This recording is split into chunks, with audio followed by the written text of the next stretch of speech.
Programa Diálogo com Edmo Bernardes. Apoio. Unimed. Cuidar de você. Esse é o plano.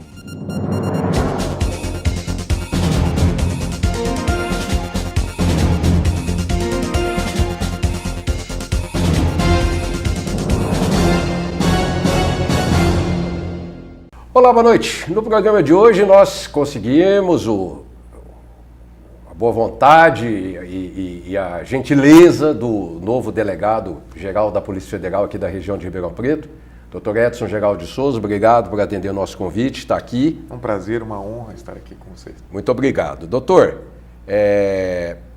a Polícia Federal hoje no Brasil tem tido um significado, não quero falar nem aquelas pesquisas de aprovação das instituições, de sistemas, etc. Tal, não.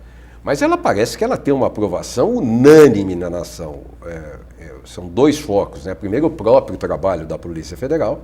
Segundo, a necessidade que o cidadão está encontrando de ver as coisas erradas nos seus lugares devidos. É mais ou menos isso? A Polícia Federal vem aprimorando os seus trabalhos, aprimorando os seus instrumentos, aperfeiçoando o seu pessoal e vem trabalhando de acordo com a legislação e a Constituição Federal. Então, um trabalho sério, com o pessoal altamente capacitado, com a estrutura adequada e no ambiente adequado, isso trouxe a Polícia Federal à tona, a visibilidade. É claro que num país onde a criminalidade fosse menor ou a corrupção não existisse, um órgão policial não teria a importância que tem.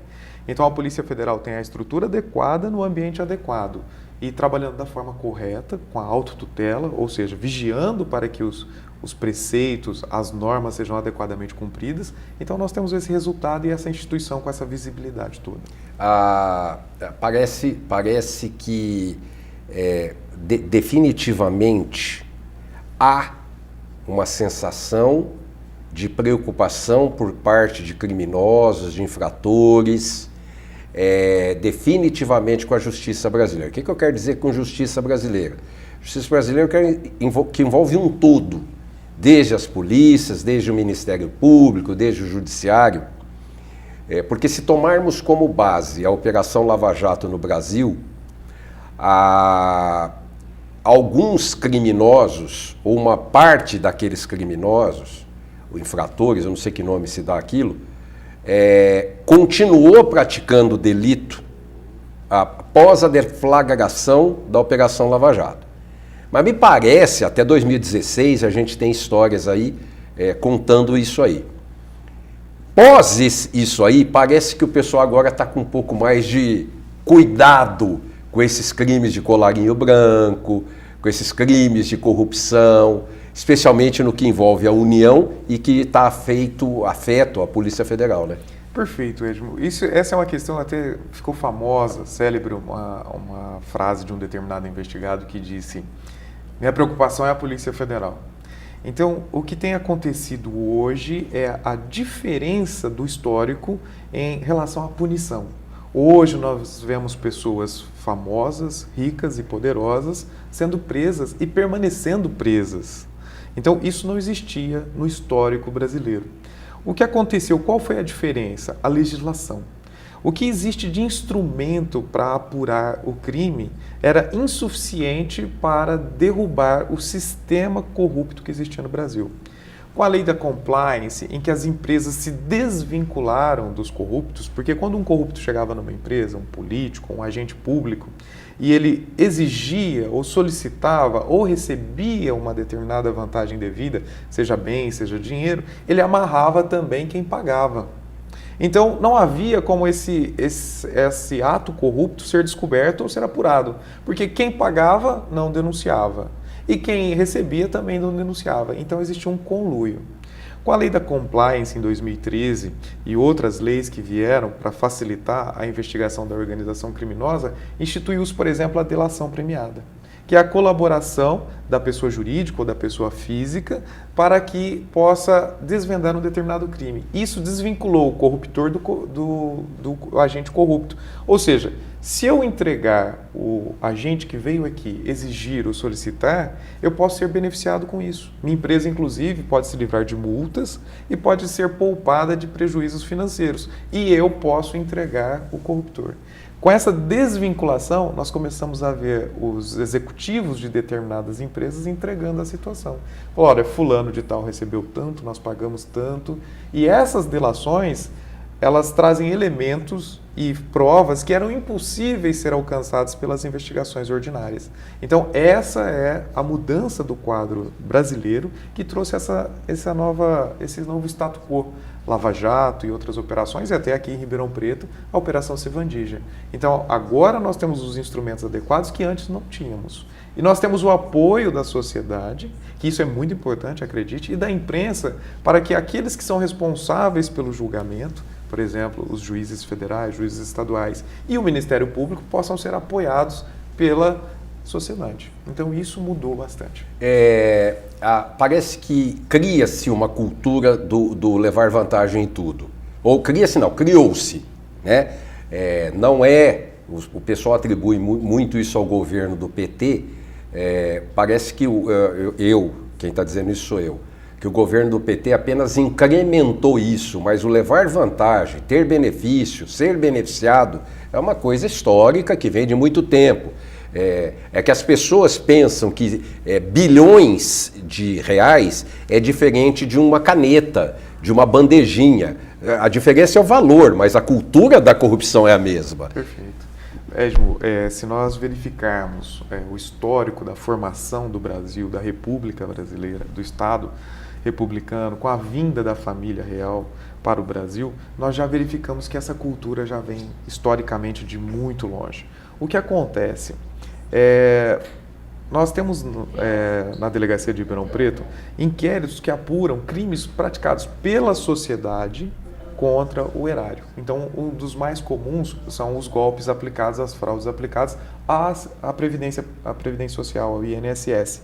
Então, nós verificamos que não só os agentes públicos se locupletam, se enriquecem ilicitamente usando a máquina, mas a sociedade também tem uma grande parcela de pessoas que utilizam meios ilícitos para levar vantagem. Nós vemos seguro-desemprego recebido com fraude, pensões Bolsa recebidas, Família. Bolsa Família, que nós tivemos a oportunidade no ano anterior de verificar dentro de uma cidade... Dumont, Pradópolis, Pontal.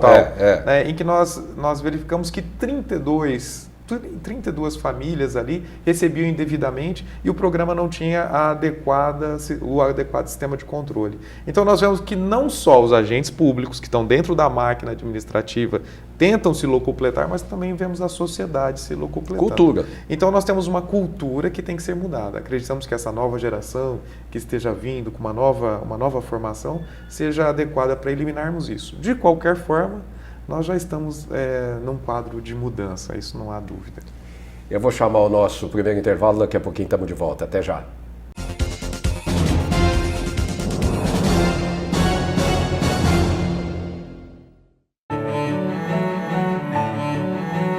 Fomos gerados na mais bonita das esperas.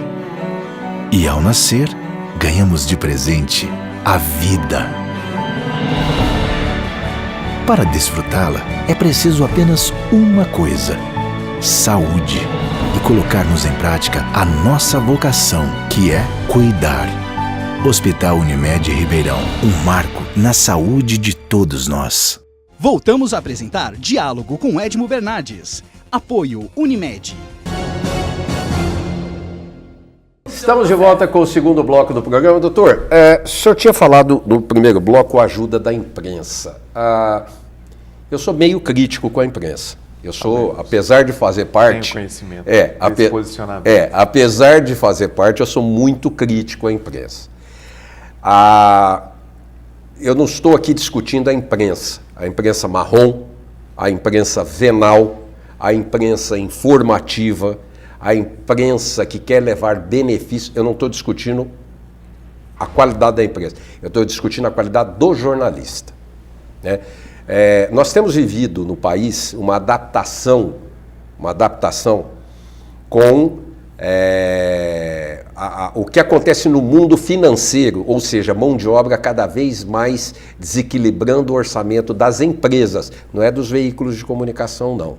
Eu acho que, de uma maneira geral, pegar o peso da mão de obra num condomínio, o peso na mão de obra de qualquer empresa é muito alto e está ficando cada vez mais alto. A tendência é sempre tentar eliminar essa mão de obra porque ela inviabiliza muita coisa.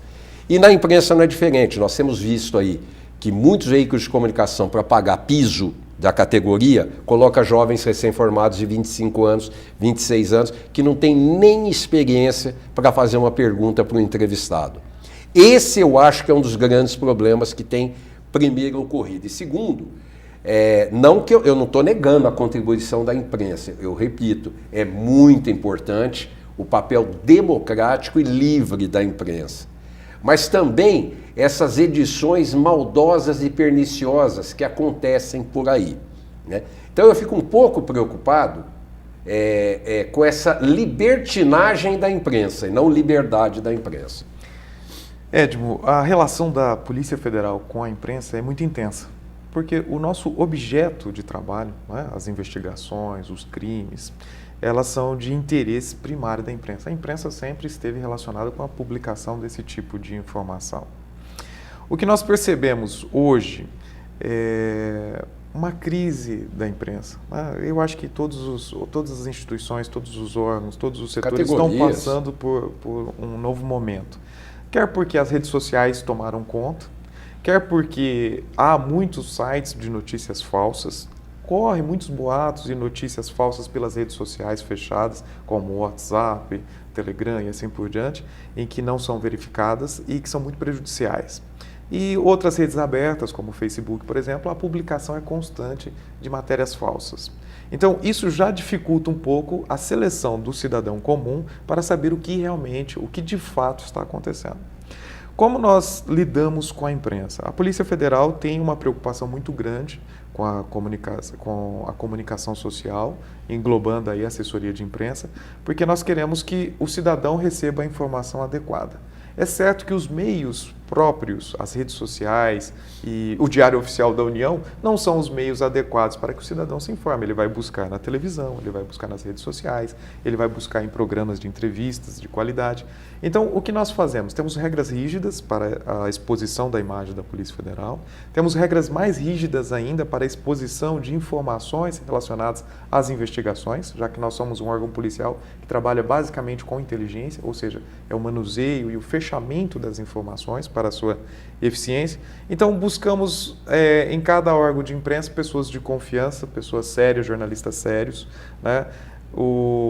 E que venham a ter o compromisso da transparência e da publicidade adequada do que nós estamos divulgando. Já enfrentamos aí há 10 anos que eu estou na comunicação social em Ribeirão Preto, trabalhando junto a isso. Hoje tem o Dr. Guilherme. Mas o que nós percebemos? Às vezes, o foco incorreto da notícia. Então, nós tivemos exemplos em que nós estávamos levando à publicidade, à imprensa, um fato novo, importante para que o cidadão fosse informado e ficasse satisfeito com o trabalho, e o foco dado por determinados órgãos de imprensa era completamente contrário. Então, havia a necessidade de um diálogo maior para buscar essa seriedade na imprensa.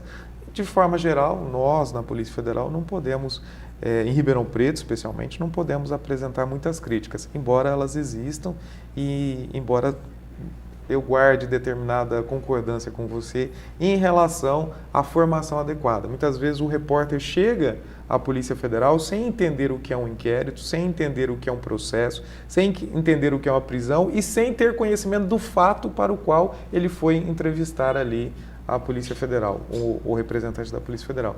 Isso é grave, mas acreditamos que é um momento de adequação das redes sociais, da forma de informação.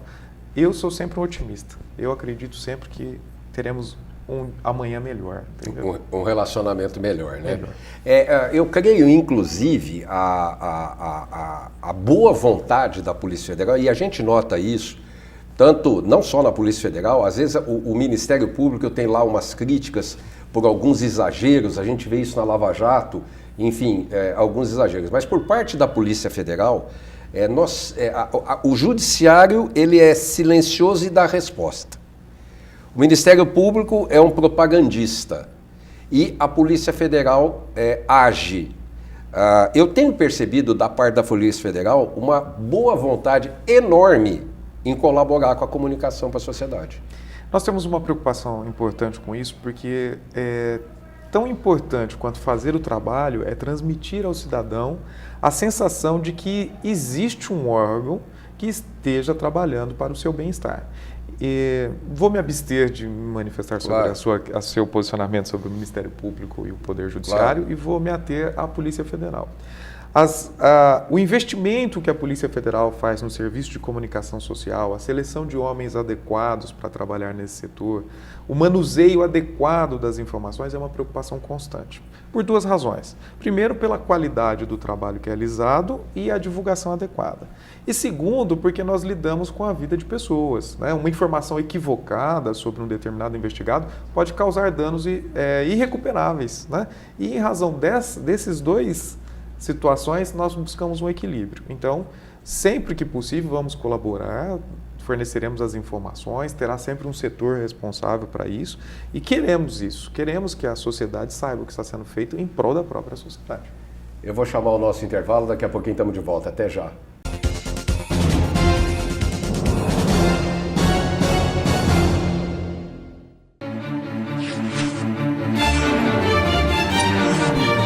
O que você vê e sente, reproduzimos com fidelidade no papel. Em revistas, livros, catálogos, tabloides, agendas, calendários, embalagens e impressos customizados. A criatividade não tem limites. O nosso desempenho também. Você imagina? A gente imprime. São Francisco Gráfica e Editora. Ligue 2101-4151. O maior e o mais completo parque gráfico do interior. Este é o Araújo, leitor dos classificados. Viu a oportunidade perfeita e já trocou de carro. Laura, sempre antenada ao mercado financeiro. No caderno de economia, viu a melhor oportunidade para investir. Walter, garoto antenado, viu a dica certa no caderno C para curtir o final de semana. Faça como eles. Assine o jornal A Cidade, a partir de R$ 23,90 mensais. Consulte também as ofertas com revistas Abril. 0800 775 7575. Leia, assine, anuncie. Voltamos a apresentar Diálogo com Edmo Bernardes. Estamos de volta com o terceiro bloco do programa. Doutor, se eu não perguntar da Operação Servandilha, eu sou linchado em praça pública. Se bem que as praças estão muito mal cuidadas em Ribeirão Preto, sujas, sem iluminação, com insegurança, aparelhos quebrados, enfim, mas a prefeitura está arrumando. Mas eu vou ser linchado nessa praça suja pública se eu não perguntar para o senhor da Operação Servandilha. Se você não perguntasse da Operação Servandilha, eu não teria participado de uma entrevista. Tá eu fui a uma entrevista e não me perguntaram. É verdade, é impossível que ninguém pergunte, né? Que deixe de fazer essa pergunta. Edmo, a investigação, o inquérito policial relacionado à Operação Servandilha, ele já foi concluído no ano passado pela Polícia Federal, foi relatado com os indiciados e todo o conjunto probatório de maior volume que já existia e que foi possível fazer com antecedência, principalmente porque havia indiciados presos, hoje já são réus, em razão da oferta da denúncia e da aceitação pelo Poder Judiciário. Então, nós já encaminhamos. A Polícia Federal encerrou-se a Operação Servandilha. Restaram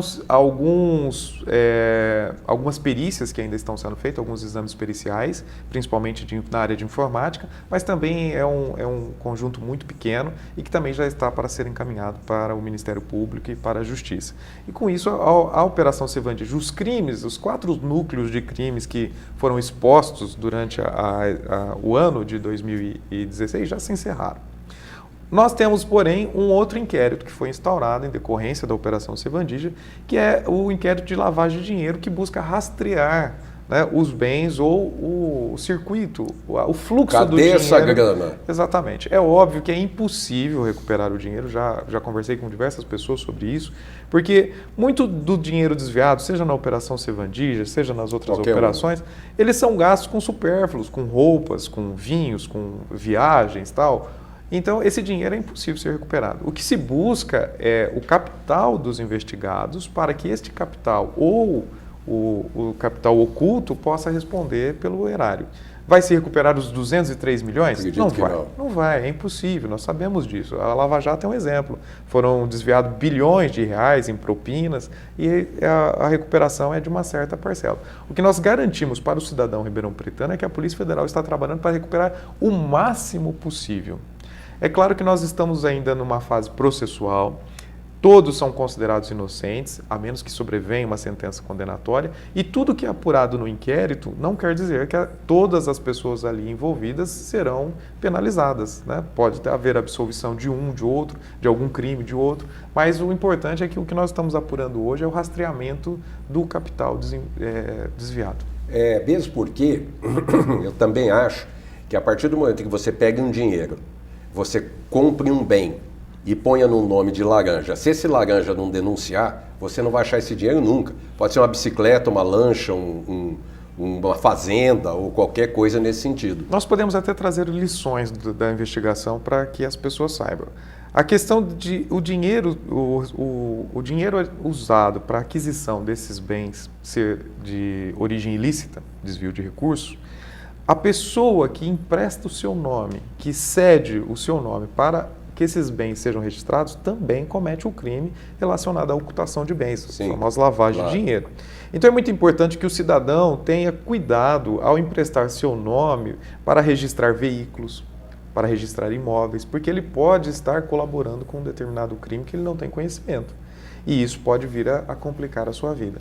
Então, hoje, o rastreamento em nome de terceiros, existe já uma metodologia da Polícia Federal para esse tipo de investigação, o rastreamento em bens de pessoas que não estejam diretamente ligadas à família do investigado, por exemplo, ou não seja da linha próxima do investigado, já existe metodologia, já existe procedimento, já existem sistemas suficientes e também existe a colaboração de outros órgãos. É nisso que nós estamos trabalhando nesse momento. Tá. Nós estamos indo para o final do programa, eu não posso deixar de comentar também um pouco sobre a justiça, mas de uma maneira bem transparente. O pessoal está reclamando muito do Supremo Tribunal Federal, a Ike Batista, Zé Dirceu, e não sei mais quem, que daqui a pouco vai vir não sei quem, que não sei que lá, não sei que lá. Alguns anos atrás, eu entrevistei o desembargador Zé Renato Nalini, foi presidente do Tribunal de Justiça de São Paulo, e ele estava dizendo da hermenêutica da lei. As interpretações da lei que a própria Constituição de 88 dão para cada arquiteto da justiça poder projetar, fazer o fim do seu projeto. Eu não percebi absolutamente nada de irregular no Supremo Tribunal Federal. Nada. Porque, claro que tem interpretações, né? O povo diz, a polícia prende, o Supremo solta. A polícia prende, o Supremo solta. Então, a Polícia Federal é a queridinha da população. O Supremo é o vilão da população. Não estou aqui para isentar ninguém, nem criticar ninguém de maneira nenhuma. Mas o próprio Supremo, há muito pouco tempo, disse que enquanto não houver condenação em segunda instância, e mesmo assim ainda há alguns critérios a se levar em conta, não deve manter a pessoa presa, se não tem mais nada a analisar. Então eu não vi absolutamente nada demais e a população caindo de pau no Supremo Tribunal Federal, né? Edmo, a Polícia Federal é um órgão que está na cadeia, na árvore, né, estrutural do Poder Executivo. Então nós somos um órgão do Poder Executivo. Enquanto Polícia Judiciária, não nos cabe discutir ou confrontar nenhuma decisão judicial. Se a Justiça determinar que se prenda, a Polícia Federal prende.